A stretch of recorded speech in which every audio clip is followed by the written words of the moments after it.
The American Musical Theater, an informal workshop in a series of television biographies of people whose personal contribution to the musical theater has made it a native American art. With Jay Blackton and the CBS Orchestra, with guests Bob Fosse and Gwen Verdon, with students from the New York City high schools.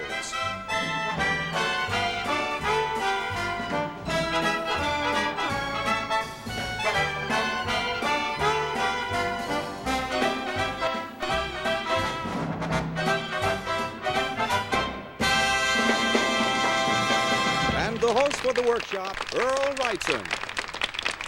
Welcome to the show. Thank you, Earl. We have such wonderful, wonderful guests for you today that we simply had to have the very, very best in theatrical conductors. We couldn't have done better than Jay Blackton. Thank you. Workshop. And I'm going to tell you why we couldn't have done better. 2 Academy Award nominations, 1 Oscar for Oklahoma, right? That's right. Conducted Oklahoma on Broadway. Mm-hmm. How many other shows, Mr. Blackton? Oh, goes close to 20, I guess, Earl. And I know a great many stopped counting. big hits in those 20. I have. And also here on CBS. Yes, I've done a few television shows, television specs, as you call them. Good years, the Gershwin years. The one with Mary Something Martin. with Miss Martin, with Miss Merman. That was something. Little something. And Enjoyed. a couple of years, and your next show, I know, is going to be the one with Irving I'm looking Berlin. forward to it. It's the Irving Berlin show Called Mr. President. And a couple of years back, you conducted Redhead. That's right. And thereby, workshop, excuse me, Mr. Blackton, hangs a tale. For our guests today are the 2 outstanding reasons for the importance of the dance in today's American musical theater. One is a top choreographer, director, currently responsible for the musical staging of that long-titled hit, How to Succeed in Business Without Really Trying. The other is Broadway's most delightful, most dynamic singing, dancing, acting star. Together, they have created some of the most memorable moments in the American musical theater. It's my very great privilege to present to you Mr. Bob Fosse and Miss Gwen Verdon.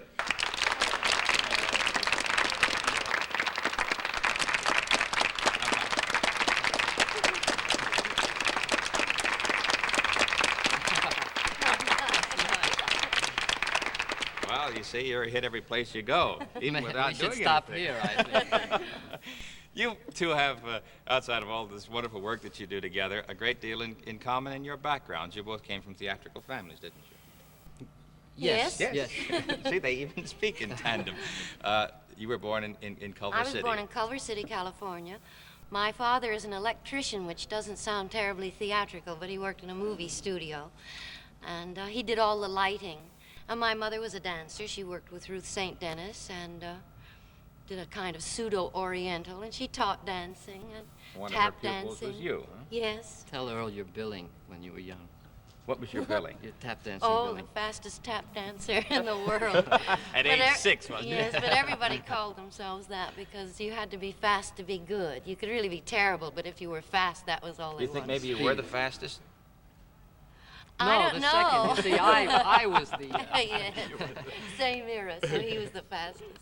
You went on to work in supper clubs and so forth, didn't you? Yes, I toured with Jack Cole. I was part of his group, and we worked nightclubs and hotel supper club rooms. And I know that, and we'll get to it later, that you have, of course, appeared in the movies, but you coached in those days a great many movie stars. Well, didn't when you? I was assistant to Jack Cole, it was my job to teach the stars how to do the numbers that they were supposed to do in the movies. Jack Cole would invent them, and I would teach them.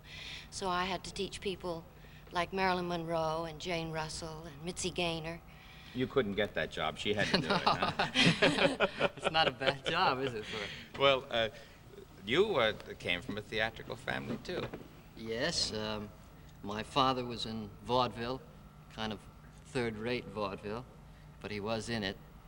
And I guess I started dancing when I was about 9 years old. They kind of pushed me off An to old dancing man, school. Yes. yeah. I did. They thought it was better not to start too young. There was something I read, and I don't quite understand it, so maybe you better explain to us.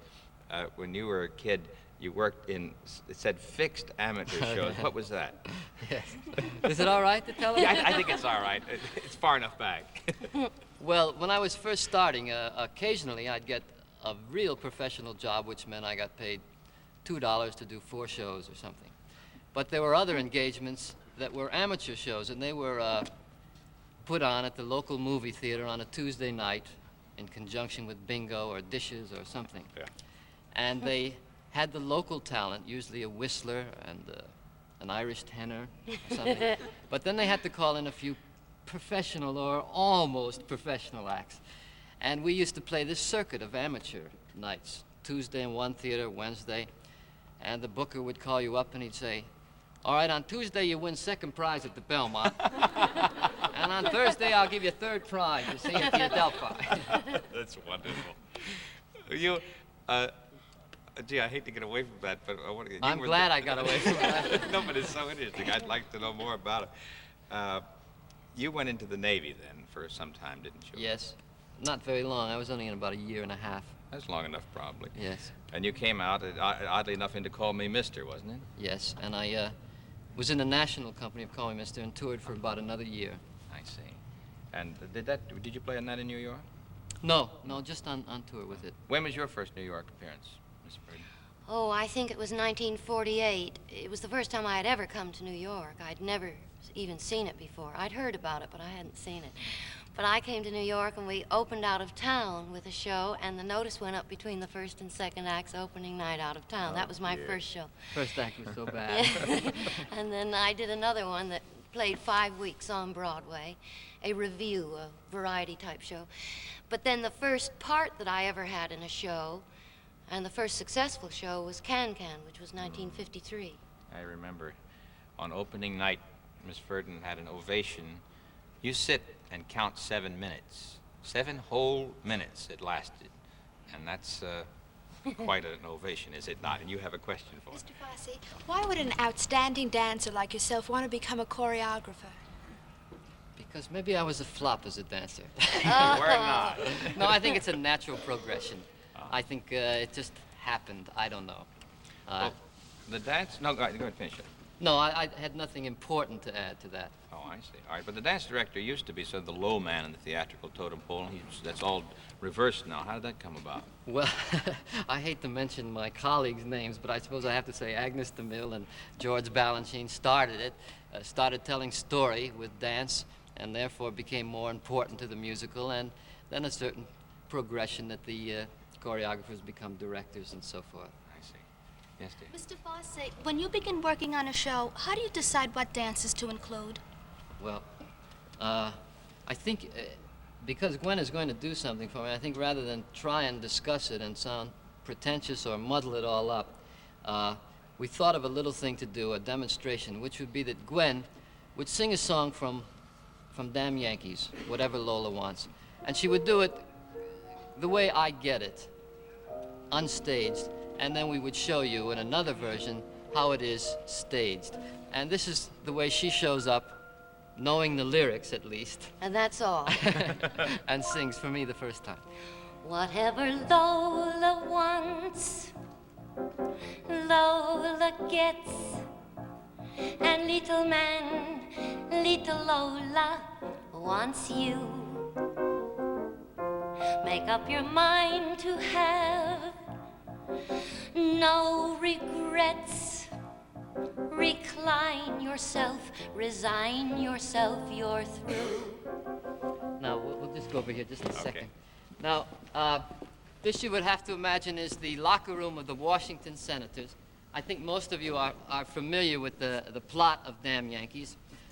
Gwen is the devil's helper, Lola, and I'm going to try and help out and be Joe Hardy, the phenomenal baseball player. Joe Hardy wants to go home, and Lola doesn't want to let him get home. Yes, I would like to add, I do some what might look like very strange gestures. Actually, I'm taking gloves off. And when I go like this... Well, they know what that is. Okay. So here we go. All right. You be good boy and do like Lola tells you to do.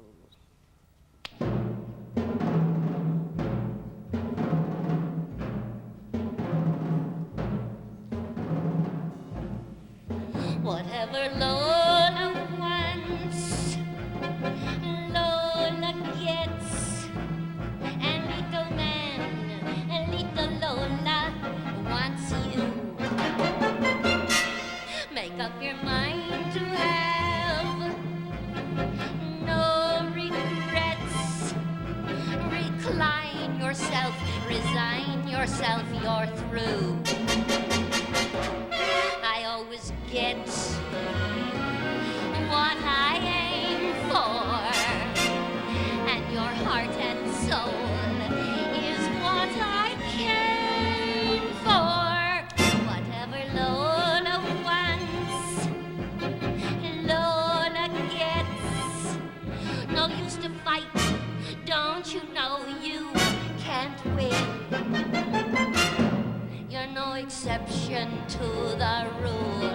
I'm irresistible, you fool. Give in. Give in. Give in. Hello, Joe. It's me. He hit so far. Hold on. That's you. Uh-huh.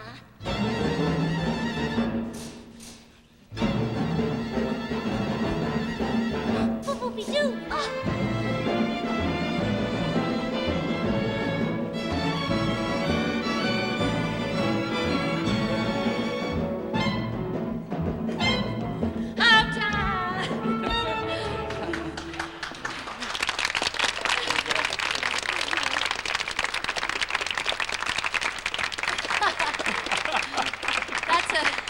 That's a staged vocal.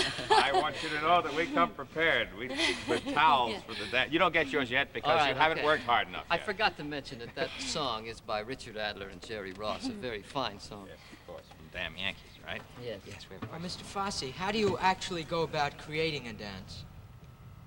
I see. Well, that's a very difficult thing to answer, and I'm not sure that I could give you a very good answer. I lock myself up in a room and just let everything that can come out, even though it may seem ridiculous and as though I'll never use it. I kind of spill out. I don't know how to say it any differently, and then I try to edit it. Well, whatever comes out like such fun. Gee, do you enjoy it as much as you seem to? As you're dancing upstage, I can see from the side, you can't. And she's just as happy turned away from the audience as she is any other way. This is... I like doing it. It's like a game. I know that everybody goes and plays football and baseball and ping pong and tennis. And I dance, and it's I just read as where much fun. you were very influenced by the baggy pants clowns and whatnot. Is that true? Yes, the Picasso clowns and the baggy pants comedians and all those One sweet, of the critics funny likened little you to a characters. Picasso clown. Well, I tried hard enough to look like one. I'm delighted. She loves that. I know that Mr. Fosse was influenced by some other great clowns, was he not?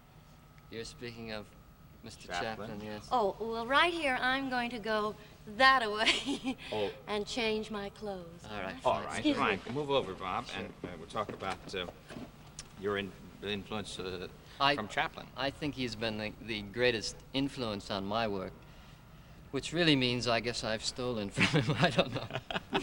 But he has influenced me tremendously. But you have a very definite feeling about the entertainment element in dancing, haven't you? Yes, I don't want to get too serious, but I think there's a grave error in some dancing, and that is that they take it too seriously. They try to do too much soul searching with it, and it's not that I'm against it, I just think there's too much of it. I think in certain places it's fine, but I think of dancing as sheer joy, as exhilaration, as running, as jumping, as athletic, like a trapeze artist, you know, and I think that's all that, not all, but that's a very important part of it. Well, today in our integrated musicals, the songs are usually always written to further the plot or develop character. Would you say that most of your dances follow that formula? I try to. They don't always know, but I make an effort to either tell a story or give the character of the person. The thing that Gwen ran over to change clothes for is a variation from a much larger group dance from New Girl in Town. And New Girl in Town was the musical version of Anna Christie by O'Neill. And I think you're all familiar with the character of Anna Christie. She's a classic character. She had a rather shady past and became very bitter and pessimistic about life. And through a series of events, change of atmosphere where people don't know about her past, her life changes and her hopes change. She begins feeling optimistic, full of hope. And this dance tried to express this new life for her. It's called a pony dance, and you may notice some movement of a young horse, the way they throw their head and the way they prance in that prideful, noble way. And here it is. So it's at the end of it, I have to tell you, I'll join in and try and look like 20 dancers for you. Just Hey, that's no mean feat. You'll need the towel. I'll try. Yeah, after this. The pony dance.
Mr. Fosse, I know you...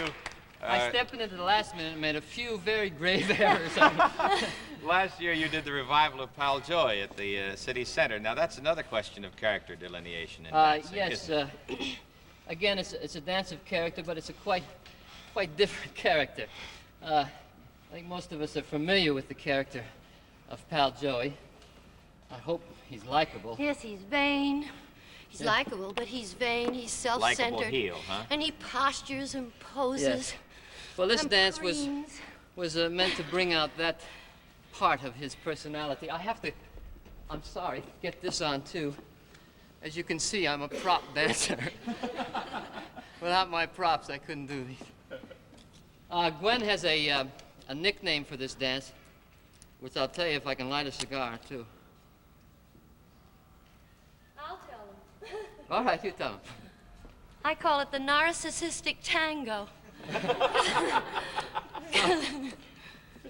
If I can hold up, here we go with Pal Joey's narcissistic tango.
Now you can have it.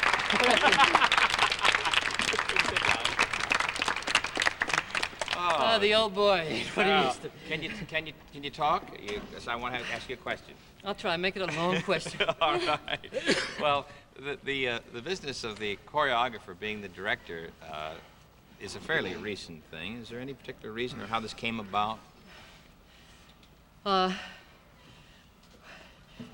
think it happened, as I said before, about Mr. Mill and Mr. Balanchine and several other people kind of laid the groundwork, and the rest of us have, in some way, tried to follow those patterns. Is it a big asset for the choreographer to be the director, or vice versa? I think so. Is it a big help to you? In some cases. Well, yes, but I as a dancer, I think of myself as being primarily a dancer. For the director to also be a choreographer, you never have the feeling that you're bound in a scene, because they're very conscious of the overall look and the movement look and the visual look of a show, and they have no fear of having you move around while you're speaking. Well, of course, now you're speaking as a dancer. It occurs to me, as an old-time ham, the business of don't move on a line, you don't move when I'm talking or something. And sometimes it seems to be distracting. I imagine that has to do with the directing, but is that necessarily true? Is it possible to move on lines or move when someone else is speaking? Well, you're going to get me in such trouble. Why? I don't know, but there are several schools of thought concerning it, and they're all right. No, I just feel that I have never found, if a thing is truly funny, and the business or the movement is done properly to the correct degree, is inventive and suits the line to the action, that it would ever hurt a laugh or spoil the prose in any way. Yes. What is the difference between choreography and musical staging?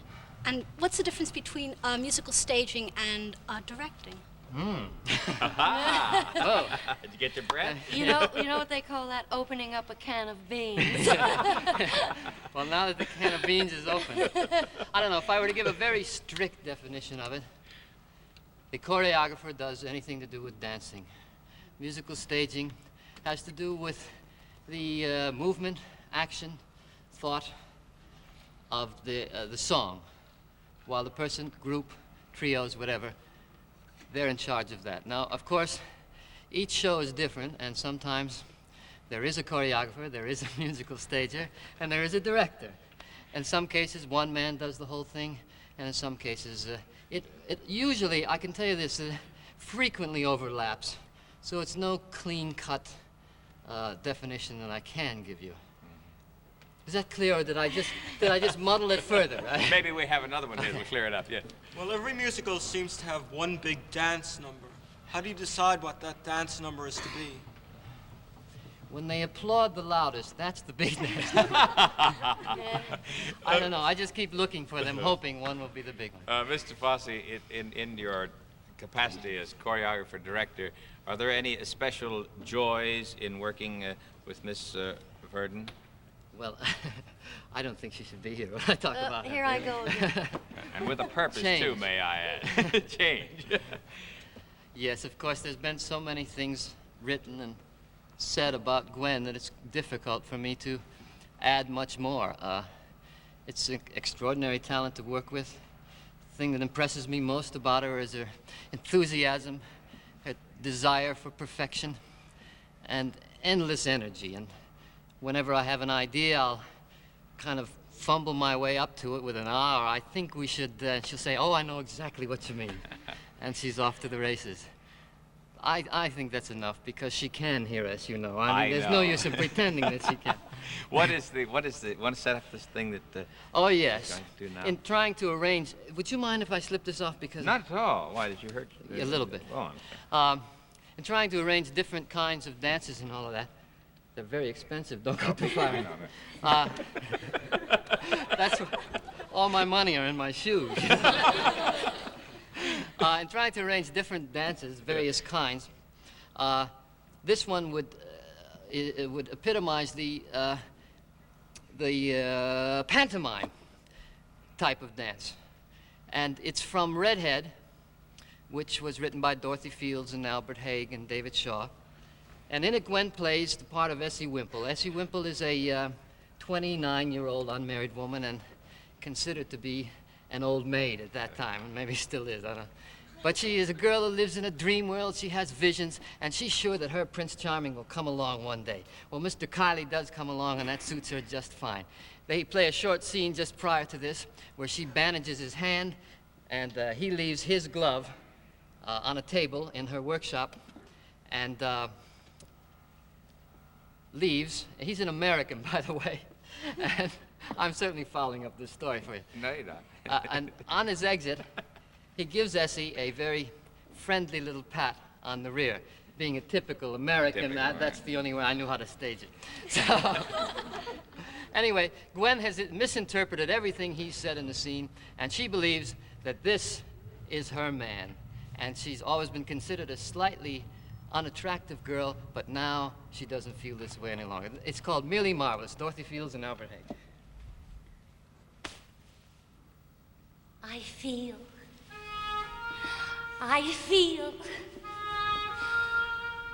feel merely marvelous, wilder than the sea. I look nearly beautiful. I don't look like me. It's a blooming miracle what a smack can do. I could fly, I could soar, I could cry, I could roar, make it real, make him feel merely marvelous too.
She'll be back.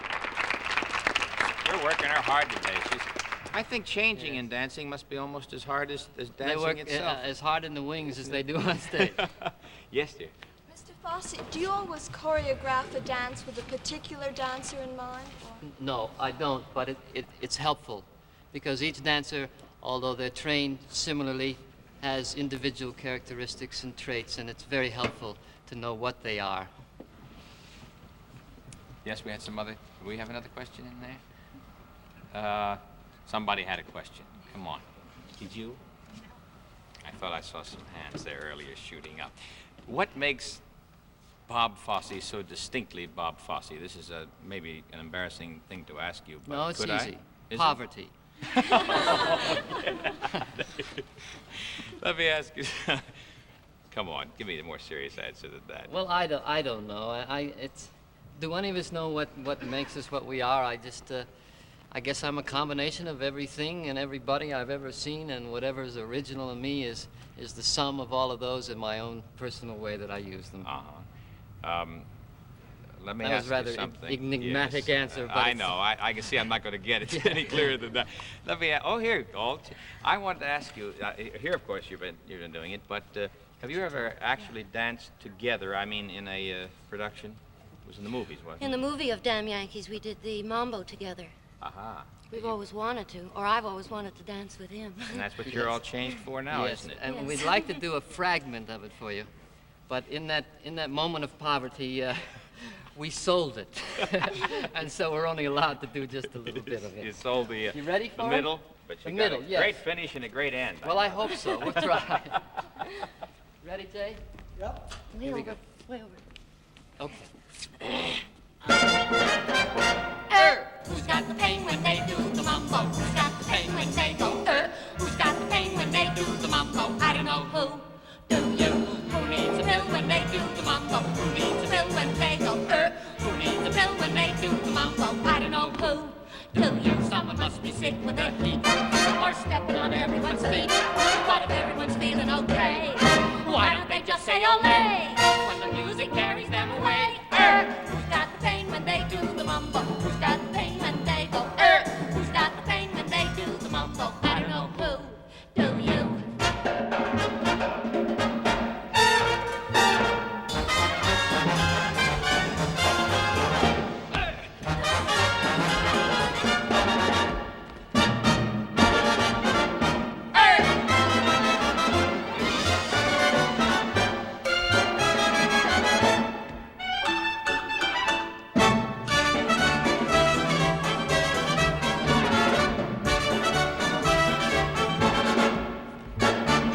Is there a doctor in the house?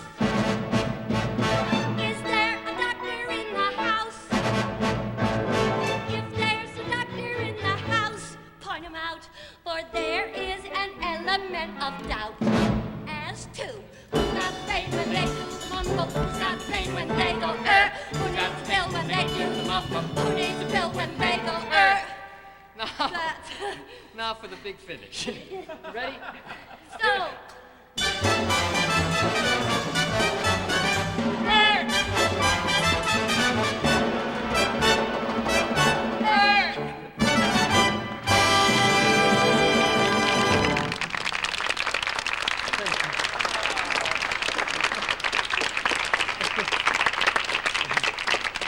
Come sit yourself down and rest a minute. Do you have to do any special vocalese to get that lovely tone that you make there on that? Oh, you heard it. We didn't. Oh, that must be something very special. You have to teach it to me. You two are very much like the Luntz in your dedication to your work. You are, because I know that they are, and you work very hard at it. It seems so lovely and loose and free, and I know it is fun. But you, for instance, Miss Verdon, must work very hard at staying in condition in all sorts of ways. Well, yes, I study. When I'm very good, I take a lesson every day and a singing lesson. Sometimes I'm not that good, and I always regret it, because then as soon as you go to dance again, you get such sore muscles. But I do enjoy it. It is a great deal of work and requires enormous discipline. But then when you can get up on a stage or here and have the fun of doing it, then you don't forget the pain of learning it. It's I mean, you do forget the pain Yeah. of learning it. You do forget the pain. This has been more like a rehearsal for us, you know. It's been a great deal of fun to do it. Oh, it is so wonderful. So I hope you forgive us our errors in those Oh, dances. it is just wonderful. But you work out every day, huh? Yes. I know that you're speaking about the thing that makes it all worthwhile, the hard work and the self-denial. When you get up there and you're in shape to do it, it pays for everything. Oh, it's great fun. Mr. Fosse, when we have composers on here, we ask them to sit down, and they usually do, and then I wrote type of. Could you have a medley coming up of? I have and then I choreographed. Could we prevail upon you? Let's come over here. I don't know, do we have all of our props? This is kind of a history-making medley because, as Earl said, composers do it all the time, but choreographers very rarely do it, and this may be the first and last time. I would like to introduce Mr. Fred Werner. Hernandez. Thank you. So the first one is from Pajama Game. Richard Adler. Jerry Ross. Jerry George Ross, Abbott directed. George Abbott, and a song. Oh, thank goodness, I'm about to fall to pieces. Here we go, from Pajama Game. I know a dark, secluded place, a place where no one knows your face. A glass of wine, a fast embrace. It's called Hernando's Hideaway. Ole! And then from the same show, there was a dance that I did for Carol Haney, Buzz Miller, and Peter Gennaro, and 3 very elusive derby hats. And that went like this. I got steam heat, I got steam heat, I got steam heat, but I need your love to keep away the cold. I did it. I've always been interested in sports and especially baseball. I'm just nuts about it, really. And so when Damn Yankees came along, which is also an Adler Ross Abbott show, it gave me a chance to do a baseball ballet. That is when Gwen was off the stage. And that was a little bit like this. Who came along in a puff of smoke? Shoeless Joe from Hannibal Low. Strong as the heart of a mighty old Shoeless Joe from Hannibal Low.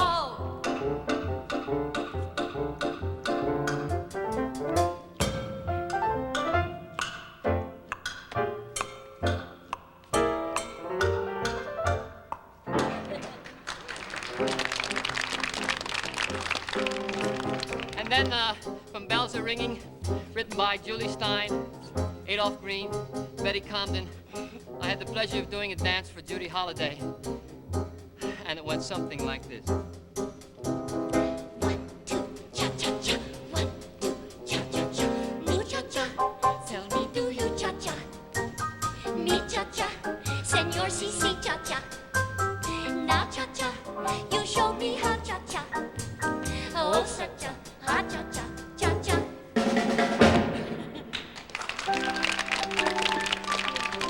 And then in New Girl in Town, a song that was written, words and lyrics, by Mr. Bob Merrill. There was a scene in the barroom with a roller piano, and the song was Sunshine Girl, and Eddie Phillips did the dance. It was a little bit like this. Ready? He gave her kisses and a promise from moon, but now he's singing a different tune. With all her broken dreams, it's no surprise. The Sunshine Girl has raindrops in her eyes.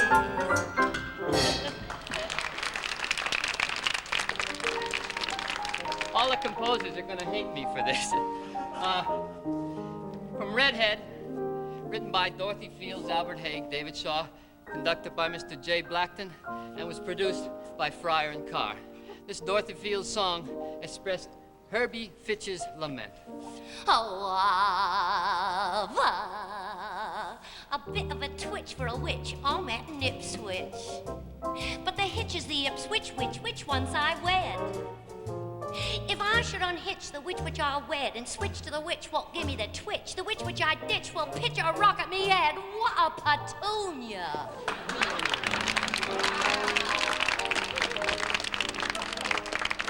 And most recently, I've been very proud to be, and financially satisfied, I might add, to be associated with a show called How to Succeed in Business Without Really Trying. It was written by Frank Lesser and Abe Burrows. It's produced by Cy Fuhrer and Ernie Martin. And this show, which is this number rather, which is sort of the finale of the show, is sung by Bobby Morris and Rudy Valley and the entire company, and that one goes a little bit like this. There is a brotherhood of man, a brotherhood of man,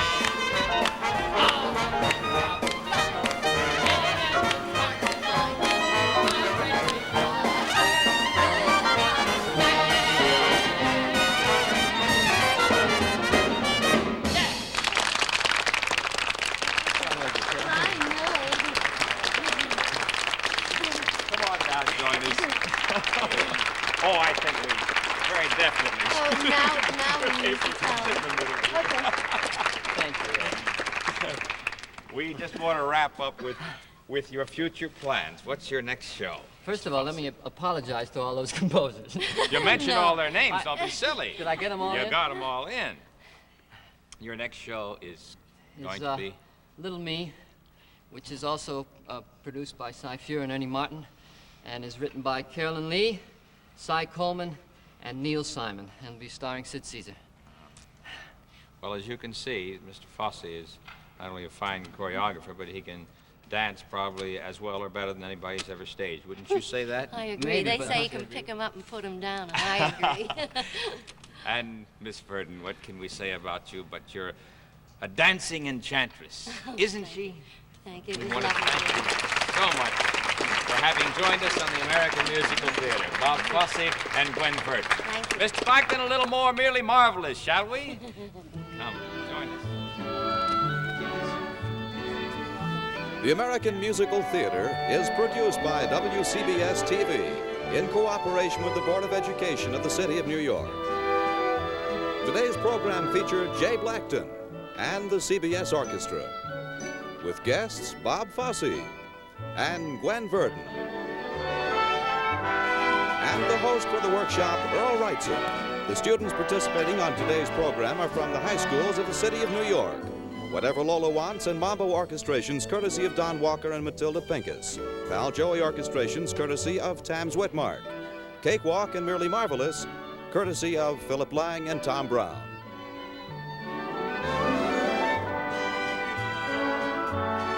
This has been a presentation of the WCBS TV Public Affairs Department.